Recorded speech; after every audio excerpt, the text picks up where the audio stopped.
Back പ്രിയ പ്രേക്ഷകരെ, സമയം ഇപ്പോൾ 6 മണി കഴിഞ്ഞ് 33 മിനിറ്റ് ആണ്. അപ്പൊ നമ്മൾ സർപ്രൈസ് നമ്മൾ പഠിക്കാൻ പോവാണ് അല്ലേ? നമ്മളെ നീന്തൽ പഠിപ്പിക്കുന്ന സാർ ഇവിടെയുണ്ട്. സജീവ് ആളശ്ശേരിയിൽ നിന്നാണ് പേര് അല്ലേ? അതെ അതെ, സജീവ് ആളശ്ശേരിയിൽ. കഴിഞ്ഞ 16 വർഷമായിട്ട് ആലുവ പെരിയാറിൽ കുട്ടികളോ മുതിർന്നവരോ മുങ്ങി മരിക്കാതിരിക്കാൻ വേണ്ടിയിട്ട് നീന്തൽ പഠിപ്പിച്ചുകൊണ്ടിരിക്കുകയാണ്. ഇപ്പൊ ഇത് തുടക്കത്തിൽ കുറച്ച് ആളുകളാണ് പഠിക്കാൻ വന്നത്. ഇപ്പൊ നമുക്ക് 1500 പേരെ ഒരു ദിവസം പഠിപ്പിക്കാനുള്ള എല്ലാ സുരക്ഷാ ക്രമീകരണങ്ങളും ഒരുക്കിയാണ് ഇവിടെ കാത്തിരിക്കുന്നത്. സാർ എന്താ ഞങ്ങളെ നോക്കാത്തെ? ഞങ്ങളെ നോക്കി പറയും. അപ്പൊ സുരക്ഷാ ക്രമീകരണങ്ങളെല്ലാം ഒരുക്കി നമ്മൾ കാത്തിരിക്കുകയാണ്. 1500 പേരെ ഡെയിലി നീന്തൽ പഠിപ്പിക്കാനുള്ള എല്ലാ എത്ര ദിവസം പിടിക്കും? ഇത് 16 ദിവസം മതി. അത്യാവശ്യം 98% അപകടങ്ങളിൽ നിന്ന് രക്ഷപ്പെടാനുള്ള നീന്തൽ പഠിക്കാൻ വേണ്ടിയിട്ട്. അപ്പൊ ഇവിടെ ഈ കുട്ടികൾ വരുന്നുണ്ട്, മുതിർന്നവർ വരുന്നുണ്ട്. അപ്പൊ അവരെ സെപ്പറേറ്റ് ആയിട്ടാണോ പഠിപ്പിക്കുന്നത്? അല്ല, എല്ലാവരും ഒരുമിച്ചാണ്. 3 വയസ്സ് തുടങ്ങി 80 വയസ്സ് വരെയുള്ള ആളുകളെയാണ് ഇവിടെ പഠിപ്പിക്കുന്നത്. അതിനകത്ത് സ്ത്രീകൾക്ക് 50% സീറ്റ് മാറ്റിയിട്ടിരിക്കുകയാണ്. സംവരണമൊക്കെ ഉണ്ട്, വനിതാ സംവരണം. വനിതാ സംവരണമുണ്ട്. കുട്ടികളെയാണോ മുതിർന്നവരെയാണോ പഠിപ്പിക്കാൻ എളുപ്പം? കുട്ടികൾക്ക് ഒരു തീരെ കൊച്ചുകുട്ടികളെ പ്രയാസമായിരിക്കും, പിന്നെ മുതിർന്നവരെ ഇത്തിരി പ്രയാസമായിരിക്കും. ഇടയ്ക്കുള്ള ആളുകളെയാണ് പഠിപ്പിക്കാൻ. പക്ഷെ ഞാൻ ഏറ്റവും ബാക്കിൽ നിൽക്കുന്നവരെ പഠിപ്പിക്കലാണ് എനിക്ക് ഏറ്റവും ഇഷ്ടം. എന്ന് വെച്ചാൽ 2 കൈയില്ല 2 കാലും ഇല്ലാത്തവരെ കിട്ടിക്കഴിഞ്ഞാൽ ഞാൻ സന്തോഷത്തോടെ സ്വീകരിച്ച് നീന്തൽ പഠിപ്പിക്കും. അങ്ങനെ അവർക്കും പഠിക്കാം. അതെ, കൈയില്ലാത്ത ആസീഫിനെ ഞാൻ നീന്തൽ പഠിപ്പിച്ചു. അത് വേൾഡ് ഫേമസ് ആയ ഒരു വ്യക്തിയാണ് പുള്ളിക്കാരൻ. അതുപോലെ ഇപ്പൊ ഞാൻ 2 കൈയും കാലും ഇല്ലാത്ത ആളുകളെ തപ്പി നടക്കണം നീന്തൽ പഠിപ്പിക്കാൻ വേണ്ടി. ഇന്നിപ്പോ നടക്കുന്നത് ഇത് ഇവിടെ 35 പേരെ പഠിപ്പിച്ച് കഴിഞ്ഞിട്ടുള്ള ക്രോസിംഗ് ആണ് ഇന്ന് നടക്കുന്നത്. പുഴ ക്രോസ് ചെയ്യാണ്. അതെ, പുഴ 780 മീറ്റർ നീന്തി കിടക്കാണ് ഇവിടെ ആലുവ പെരിയാർ. വെക്കേഷനിൽ പ്രത്യേകം ക്ലാസ് ഇല്ല. ഇത് നവംബർ 1 സ്റ്റാർട്ട് ചെയ്യും. മെയ് 31 വരെ ക്ലാസ് ഉണ്ടാവും. എല്ലാ ദിവസവും ക്ലാസ് ഉണ്ടാവും. ഒരേ ഒരു ദിവസം അവധി ഉണ്ടാവുള്ളൂ. ശിവരാത്രിയുടെ പിറ്റേ ദിവസം 27-ാം തീയതി. ഈ വർഷം 27-ാം തീയതിയാണ്. ഞാൻ വന്ന് ചെറുപ്പത്തില് ഒരു 6 വയസ്സുള്ളപ്പോഴേ എന്റെ അച്ഛനാണ് എന്നെ നീന്തൽ പഠിപ്പിച്ചത്. ആലുവ മുനിസിപ്പൽ ഓഫീസിന്റെ മുന്നിലാണ് എന്റെ വീട്. അപ്പൊ ഇവിടേക്ക് വരേണ്ടവർ എങ്ങനെയാണ് എത്തേണ്ടത്? എങ്ങനെയാണ് രജിസ്റ്റർ ചെയ്യേണ്ടത്?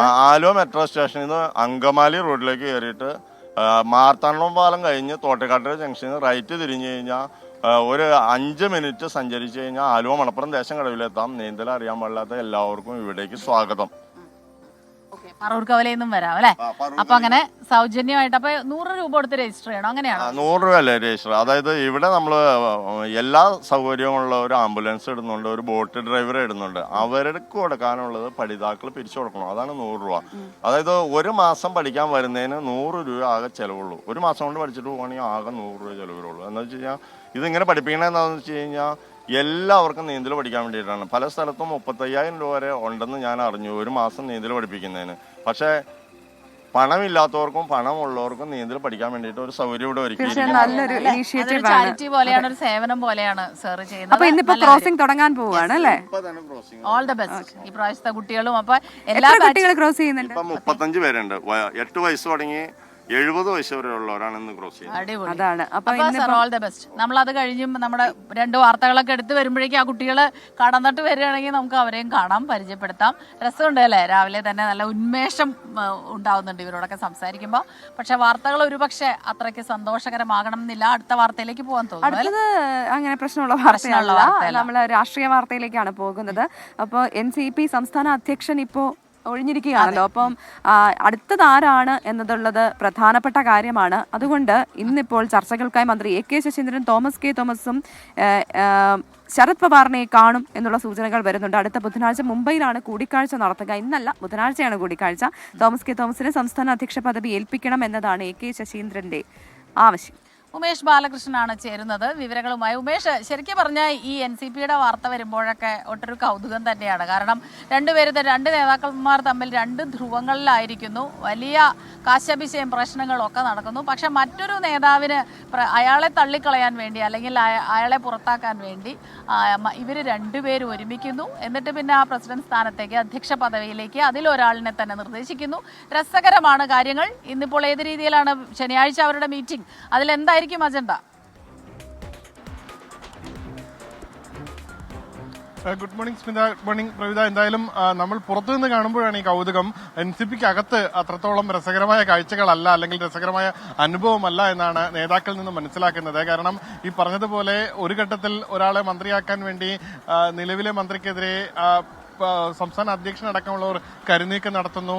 ഒടുവിൽ മന്ത്രിയുടെ സർജിക്കൽ സ്ട്രൈക്കായിട്ട് ആ ജനപ്രതിനിധി മന്ത്രിയാക്കാൻ മുന്നോട്ട് വെച്ച ആളെ ഒന്നിച്ചു നിർത്തി ആ സംസ്ഥാന അധ്യക്ഷനെതിരെ നീക്കം നടത്തുന്നു. ഒടുവിൽ സംസ്ഥാന അധ്യക്ഷൻ രാജിവെക്കേണ്ടി വരുന്നു. എന്തായാലും നിലവിൽ സംസ്ഥാന അധ്യക്ഷനായ PC ചാക്കോ രാജിവെച്ചു കഴിഞ്ഞു.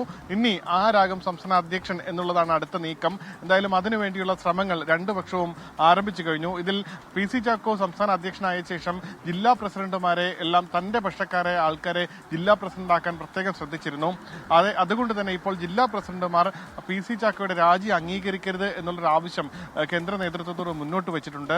രാജി അംഗീകരിച്ചാൽ തന്നെ അടുത്ത പ്രസിഡന്റിനെ തീരുമാനിക്കണമെങ്കിൽ അത് തങ്ങളോടുകൂടി, അതായത് ജില്ലാ പ്രസിഡന്റ് കൂടി ആലോചിച്ച ശേഷം മാത്രമേ തീരുമാനിക്കാവൂ എന്നുള്ളതാണ് ഇവർ മുന്നോട്ട് വെച്ച ആവശ്യം. നിലവിൽ 14 ജില്ലകളിൽ 10 ജില്ലകളിൽ നിന്നുള്ള ജില്ലാ പ്രസിഡന്റുമാരും ഈ ഒരു ആവശ്യം കേന്ദ്ര നേതൃത്വത്തിന്റെ മുന്നോട്ട് വെച്ചിട്ടുണ്ട് എന്നുള്ളതാണ് അറിയാൻ കഴിയുന്നത്. അതേസമയം നിലവിൽ 2 MLA മാർ, അതായത് മന്ത്രി AK ശശീന്ദ്രനും MLA തോമസ് കെ തോമസും ശരത് പവാറുമായി കൂടിക്കാഴ്ച നടത്താൻ തീരുമാനിച്ചു. ബുധനാഴ്ചയാണ് കൂടിക്കാഴ്ച. മുംബൈയിൽ വെച്ച് ഇവർ കൂടിക്കാഴ്ച നടത്തും. പുതിയ അധ്യക്ഷനായി, അതായത് PC ചാക്കോ ഒഴിഞ്ഞ പദവിയിലേക്ക് പുതിയ അധ്യക്ഷനായി തോമസ് കെ തോമസിനെ നിയമിക്കണമെന്നുള്ള ആവശ്യമായിരിക്കും ശശീന്ദ്രൻ പക്ഷം മുന്നോട്ട് വെക്കുക. എന്തായാലും ഇനി ആര് പുതിയ അധ്യക്ഷനായി വരും, അത് തോമസ് കെ തോമസിന്റെ ആഗ്രഹം പോലെ മന്ത്രിയാകാൻ കഴിഞ്ഞില്ല എങ്കിൽ സംസ്ഥാന അധ്യക്ഷനായെങ്കിലും തുടർന്ന് മുന്നോട്ട് പോകാനാകുമെന്നൊരു ആഗ്രഹം അല്ലെങ്കിൽ അത്തരമൊരു പ്രതീക്ഷ തോമസ് കെ തോമസിനുണ്ട്. അത്തരമൊരു പ്രതീക്ഷ കൂടി ബലപ്പെടുത്തുന്ന രീതിയിലാണ് ഈ ഒരു അവസാന ഘട്ടത്തിലെ ഒരു കൂറുമാറ്റം തന്നെ നടന്നത്. അതുകൊണ്ട് തന്നെ ഈ നീക്കം ബുധനാഴ്ചത്തെ കൂടിക്കാഴ്ച NCP രാഷ്ട്രീയം സംബന്ധിച്ചിടത്തോളം ഏറ്റവും നിർണായകമാവും.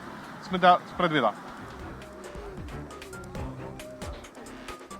ശരി, ഉമേഷ് ബാലകൃഷ്ണനാണ് NCP ചർച്ചയുമായി ബന്ധപ്പെട്ടുള്ള വിവരങ്ങൾ നൽകിയത്. ഈ പറയുന്നത് പോലെ നമ്മൾ പുറത്തു നോക്കുമ്പോൾ ഒരു കൗതുകമൊക്കെ ഉണ്ടെങ്കിൽ അകത്തത് അങ്ങനെയല്ല എന്നാണ് ഉമേഷ് ബാലകൃഷ്ണൻ പറയുന്നത് അല്ലേ? നമ്മൾ ഒരുപാട് സന്ദേശങ്ങൾ വരുന്നുണ്ട്, കമന്റ് വായിക്കുന്നില്ല എന്നുള്ള പരാതി വരുന്നുണ്ട്. നീന്തൽ പഠിക്കണം, ഇടുക്കിയിൽ നീന്തൽ ഉണ്ടായിരുന്നെങ്കിൽ നല്ലതായിരുന്നു, പോകണം.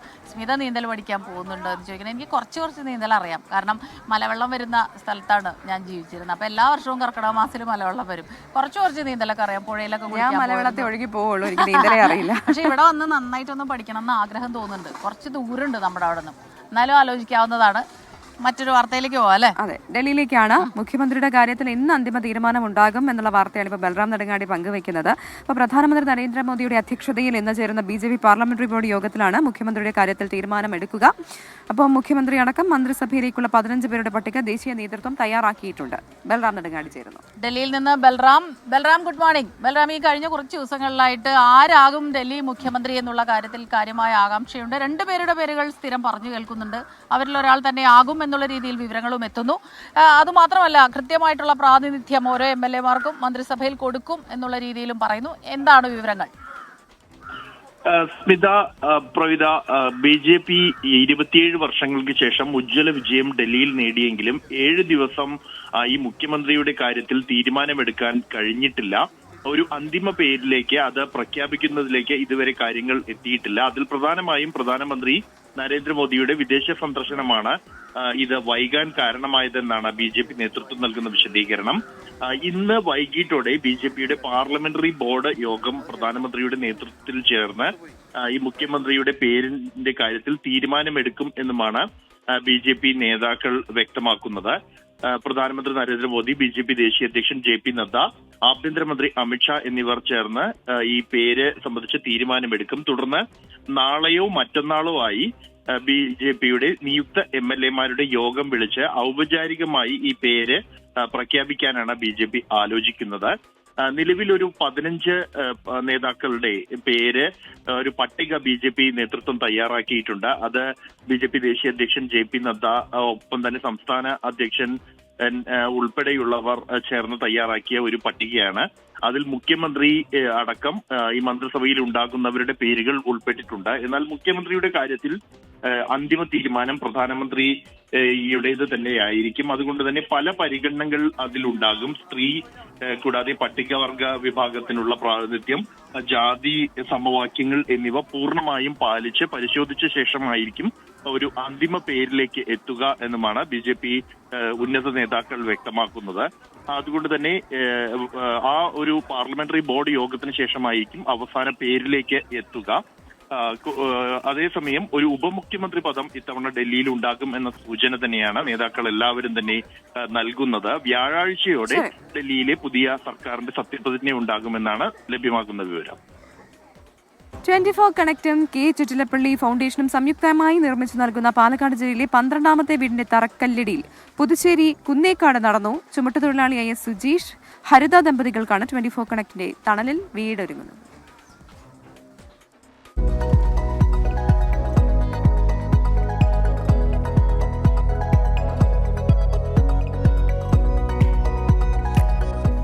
കണക്റ്റും ചിറ്റിലപ്പള്ളി ഫൗണ്ടേഷനും ചേർന്ന് പാലക്കാട് ജില്ലയിൽ നിർമ്മിക്കുന്ന 12ാമത്തെ സ്വപ്ന ഭവനത്തിനും തുടക്കമാകുന്നു. ചുമട്ടുതൊഴിലാളി സുജീഷിന്റെയും ഭാര്യയുടെയും ഏറെ നാളത്തെ സ്വപ്നത്തിനാണ് ഇന്ന് ചിറകുമുളച്ചത്.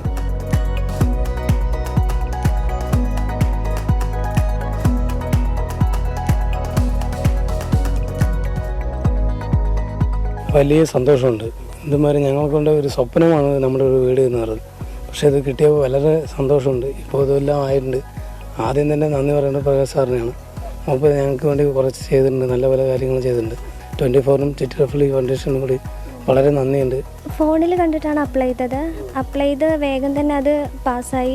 പ്രകാശ് സാർ വീട് വന്ന് നോക്കി, അതിനുശേഷം പാസ്സായി.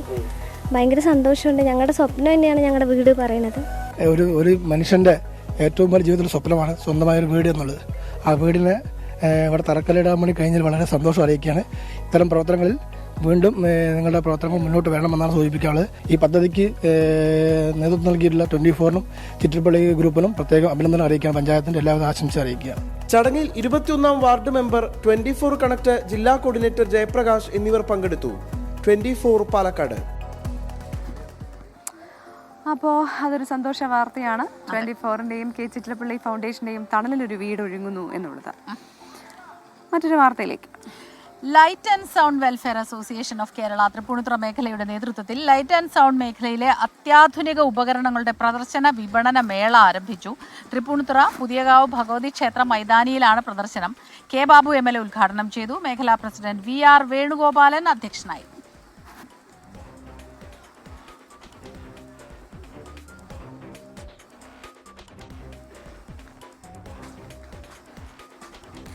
Indian dental association greater Kochi ബ്രാഞ്ചിന്റെ നേതൃത്വത്തിൽ ഈ വർഷത്തെ സംസ്ഥാന CDH project crush to brush നടത്തി. 5 വേദികളിലായാണ് പരിപാടി സംഘടിപ്പിച്ചത്. Aroor our lady of mercy സ്കൂളിൽ അരൂർ MLA ദലീമ ജോൺ പദ്ധതി ഉദ്ഘാടനം ചെയ്തു. Kerala dental council president doctor Santhosh Thomas, IDA സംസ്ഥാന അധ്യക്ഷൻ doctor Subhash Madhavan, doctor Eapen Thomas, CDH convener doctor Gauri CA എന്നിവർ പങ്കെടുത്തു. ദന്തപരിശോധന ക്യാമ്പ്, ഡെന്റൽ കിറ്റ് വിതരണം, ബ്രഷിംഗ്, ലഘുലേഖ വിതരണം എന്നിവയുണ്ടായി. ആരോഗ്യമുള്ള വായ, ആരോഗ്യമുള്ള ശരീരം എന്ന വിഷയത്തിൽ വിദ്യാർത്ഥികൾക്കായി ചിത്രരചനാ മത്സരവും സംഘടിപ്പിച്ചു.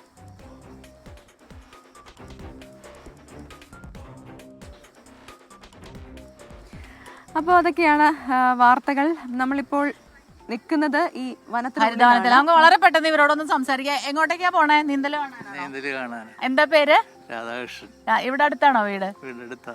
ഇത് ചേട്ടൻ്റെ പേര്? എന്റെ പേര് അജിത്ത്. ഞാൻ എന്റെ വൈഫ് നീന്തുന്നുണ്ട്. വൈഫിന്റെ അച്ഛനാണത്. ശരി. അമ്മ മോളാണ് അല്ലേ? കമലാദേവി. ആണോ? എന്റെ അമ്മയുടെ പേരും കമലാദേവി. ഇവിടെ അടുത്താണോ വീട്? തൃശ്ശൂരാ? അപ്പൊ ആ സന്തോഷല്ലേ മോളിപ്പോ ക്രോസ് ചെയ്യുമ്പോ കാണാവുന്നത്. അതാണ്, നീന്തൽ പഠിക്കാൻ ഒരുപാട് പേര് ഇവിടെ വരുന്നുണ്ട്. അപ്പൊ ക്രോസിംഗ് ഉണ്ടെന്ന് നമ്മൾ നേരത്തെ പറഞ്ഞിരുന്നല്ലോ. അപ്പൊ അത് കാണാൻ വേണ്ടിയിട്ടാണ് ഇവര് വന്നത്. ശരി, ഓൾ ദ ബെസ്റ്റ്. ഞങ്ങൾ അങ്ങനെ നടന്നുകൊണ്ടേ ഇരിക്കുകയാണ്. അപ്പൊ ഹരിതവനത്തിലൂടെയാണ് നടപ്പ്. ഒരു വശത്താണ് നീന്തൽ പഠിപ്പിക്കുന്ന പെരിയാറുള്ളത്. ഇനി നമുക്ക് രസകരമായ ഒരു റിപ്പോർട്ടിലേക്ക് പോകാം. പുരാതന ചരിത്രശേഷിപ്പുകളുമായി തിരുവനന്തപുരം നഗരഹൃദയത്തിൽ ഒരു പൊതുവിദ്യാലയമുണ്ട്, ഫോർട്ട് ഹൈസ്കൂൾ. സ്കൂൾ സ്ഥാപിച്ചതിന്റെ 150ാം വാർഷികം ആഘോഷമാക്കാൻ ഒരുങ്ങുകയാണ് സ്കൂൾ അധികൃതർ.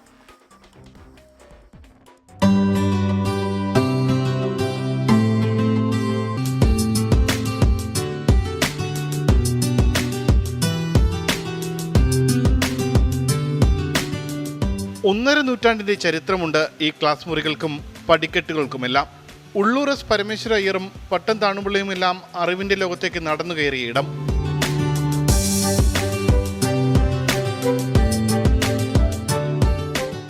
(1875) സ്കൂൾ സ്ഥാപിതമായത്.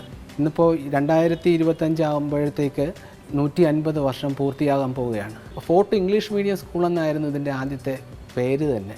തിരുവിതാംകൂർ ദിവാനായ ശേഷയ്യർ അദ്ദേഹത്തിൻ്റെ നിർദ്ദേശമാണ് ഈ സ്കൂൾ തുടങ്ങാൻ കാരണമായതെന്നാണ് ഞാൻ മനസ്സിലാക്കുന്നത്.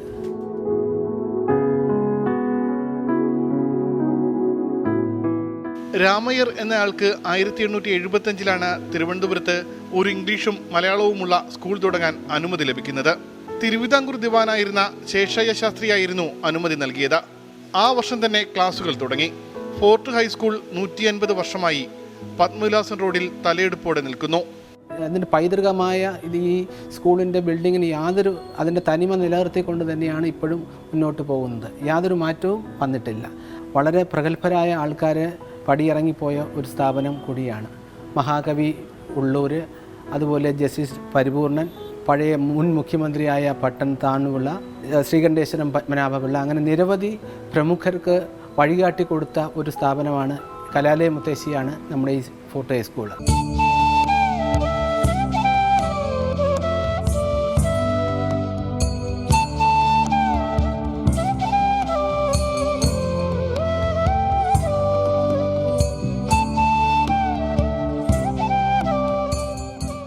മഹാത്മാഗാന്ധി തിരുവനന്തപുരത്തെത്തിയപ്പോൾ ഫോർട്ട് ഹൈസ്കൂൾ സന്ദർശിച്ചിരുന്നു. 1 ഏക്കറോളം സ്ഥലത്ത് പുരാതനമായ 2 നിലകളിലെ കെട്ടിടം. പത്മനാഭസ്വാമി ക്ഷേത്രത്തിന്റെ സുന്ദരവിലാസം കൊട്ടാരവും ധാന്യപ്പുരയുമെല്ലാം സ്കൂളിൽ നിന്ന് കാണാം.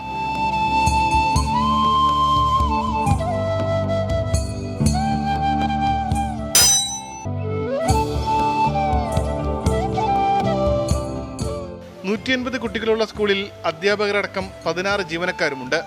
ലക്ഷ്മി അമ്മാൾ രാമസ്വാമി അയ്യർ ട്രസ്റ്റാണ് സ്കൂളിന്റെ നടത്തിപ്പ്. 150 വർഷം ആഘോഷമാക്കാൻ ഒരുങ്ങുകയാണ് ഇവർ. 150-ാം വാർഷികത്തോടനുബന്ധിച്ചുള്ള പ്രാരംഭമായ പ്രവർത്തനങ്ങൾ നടന്നു വരികയാണ്. അതിനുള്ള മുന്നൊരുക്കങ്ങൾ തുടങ്ങിക്കഴിഞ്ഞു. ജൂൺ മാസം ആകുമ്പോഴത്തേക്ക് അത് വളരെ ഭംഗിയായി പൂർത്തീകരിക്കാൻ പറ്റുമെന്ന് തന്നെയാണ് ഞങ്ങളുടെ ഒരു വിശ്വാസം.